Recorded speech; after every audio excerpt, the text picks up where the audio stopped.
आप जाओगे, पैटर्न का नेम आ रहा है लिखे, जो पैटर्न आपको फिलिंग करवानी है, आप चाहो तो बाई नेम यहाँ से पैटर्न को सेलेक्ट कर सकते हो।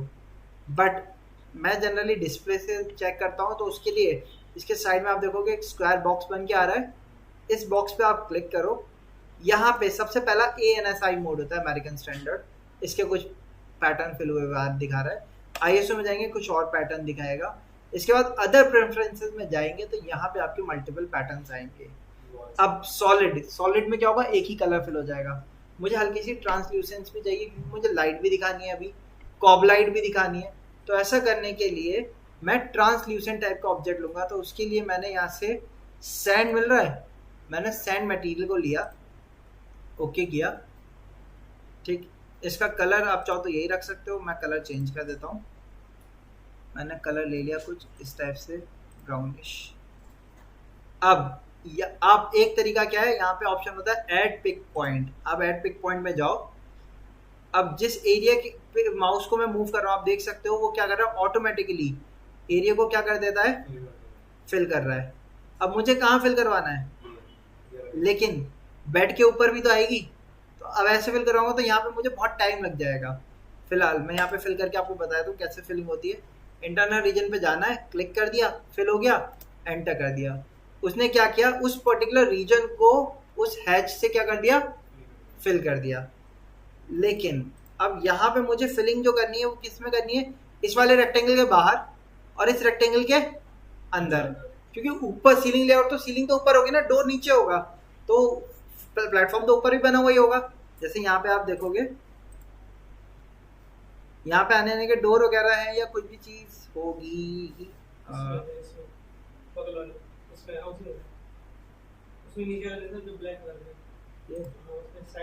अब जैसे यहाँ पे ये डोर है, डोर खुलेगा तो प्लेटफॉर्म तो आ रहा है ना ऊपर भी, तो ऊपर के प्लेटफॉर्म हमें दिखाने पड़ेंगे यहाँ पे फिल हुए हुए। तो ऐसा करने के लिए H एंटर किया मैंने, हैच कमांड पे गए, T एंटर किया, सेटिंग पे गए। यहाँ पे ऑप्शन होता है हमारे पास ऐड सेलेक्ट ऑब्जेक्ट, और यहाँ से आइलैंड जो है, हो सकता है किसी के में इस टाइप से ओपन होकर आएगा, पुराने वर्जन में इतना ही आता है। तो आप इसको एक्सपेंड करोगे, एक्सपेंड करने के बाद यहाँ पे ऑप्शन होता है आउटर, इसको जरूर ऑन रखना। यहाँ पे आउटर को ऑन रखने के बाद इसमें ऐड सेलेक्ट ऑब्जेक्ट पे गए। अब मैंने सबसे पहले आउटर वाला रेक्टेंगल दिया, तो क्या कर रहा है वो देखो, पूरे रेक्टेंगल पे फिल कर दे रहा है। अभी मैंने आउटर वाला रेक्टेंगल सेलेक्ट किया था, अब मैं इनर वाले को सेलेक्ट कर देता हूँ। तो उसने क्या किया, आउटर में से इनर वाले के जो बीच का एलिमेंट था सिर्फ उसको, उसी को हैच किया बस। हाँ, दोनों को क्लिक कर दिया। फिर से देख लिए, H एंटर किया, T एंटर किया, सेटिंग में गए, ये चीज ऑन रखनी है आउटर वाली। ऐड सेलेक्ट ऑब्जेक्ट पे जाना है। अब कैसे, पहले मैंने इनर को सिलेक्ट किया, जो सिलेक्ट करूंगा उसके अंदर फिल करवा रहा है, बट मैंने इनर को सिलेक्ट करने के बाद आउटर को भी सिलेक्ट कर दिया। जब मैं दो एलिमेंट दे रहा हूं जो दोनों एक दूसरे के अंदर बने हुए हैं, तो दोनों के जो बीच का प्रोफाइल है सिर्फ उसको हैच करेगा वो। और मुझे यहाँ पे ऐसे ही हैच चाहिए था, तो अब देखो ये हैच हो गया, एंटर कर दिया मैंने। ये वाला प्लेटफॉर्म मैंने इसलिए भी ज़्यादा रखा है क्योंकि यहाँ पे हमारी टीवी यूनिट आएगी, तो 1 फीट से 1.5 फीट का गैप टीवी यूनिट ले लेगी, तो उसकी भी लाइट मुझे क्या करनी पड़ेगी, आगे देनी पड़ेगी। इस वजह से दोनों तरफ से सिमेट्री भी फॉलो हो गई और पैटर्न भी तैयार हो गया। सीलिंग है या फ्लोरिंग है? सीलिंग है, फ्लोरिंग तो नीचे होती ना। सीलिंग यही है ना, ये आ गई फॉल सीलिंग। फॉल सीलिंग ये ना था, तो प्लेटफॉर्म था, ये प्लेटफॉर्म है ना, ये टक्कर से आगे निकल के आएगा ना वॉल से। तो यहाँ पे हमारी ये वॉल है, वॉल से आगे निकल रहा है। सीलिंग कौन सा था? यही में सीलिंग है बेटा, ये जो जिसमें कलर फिल हुआ है ना, ये पूरी सीलिंग है। जो 18 फीट सीलिंग तो पूरी छत होती है, जो प्लेटफॉर्म उसका लटकेगा ये वो प्लेटफॉर्म है। बीच में वो बेड हुआ। हाँ, ये बेड हो गया, नीचे है बेड। अच्छा सर, जो आप हैचिंग किए, बिल्टी किए, फिर ऐसे वैसा किए, तो सब लेयर में जाके सबको लॉक करके केवल सेलिंग में जाकर होता है? सारी लेयर अनलॉक है मेरी, आप देखो। हैच करना पड़ेगा। ठीक है, आपने बताया था कि लॉकिंग करके जिसमें नहीं तो हैच वो लॉक होगा तब भी काम, कोई काम नहीं करेगा, इसलिए वो पुराने पे चेंज नहीं होंगे। हैच तो नया फीचर लग रहा है ना, उसका लॉकिंग से कोई मतलब ही नहीं है।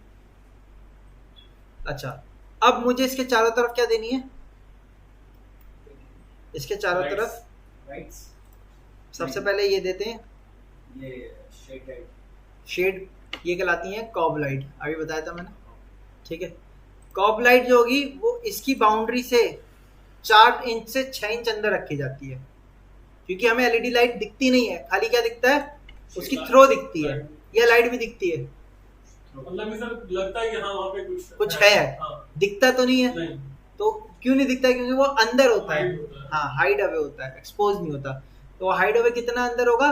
4 इंच से 6 इंच, यानी कि 100 mm से 150 mm अंदर रखी जाती है।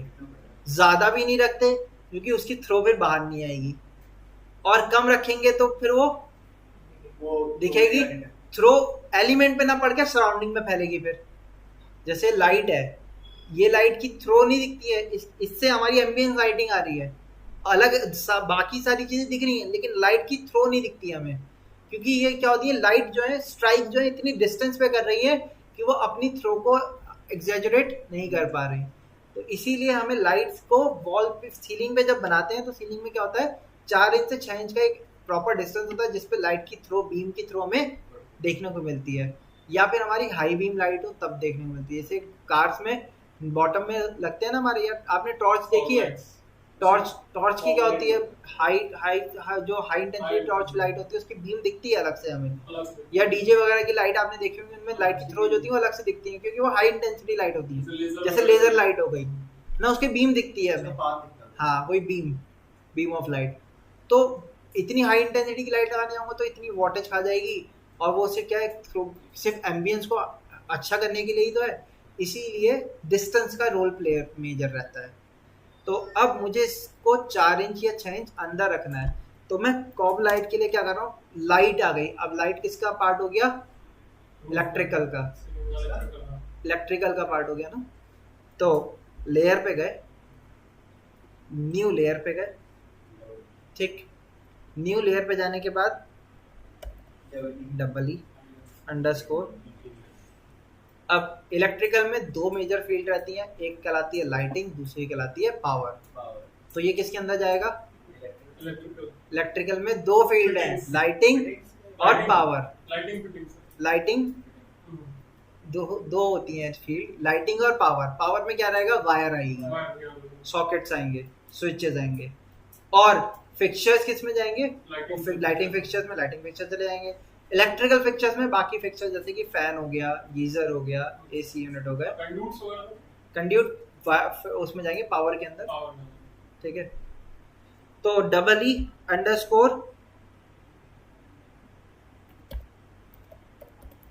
लाइटिंग _ कॉब लाइट, इसका प्रिंट ऑन किया, कलर मैंने इसका दिया डार्क येलो, येलो भी दे सकते हैं, ये दे दिया। अब इसको डबल क्लिक करके एक्टिव कर दिया।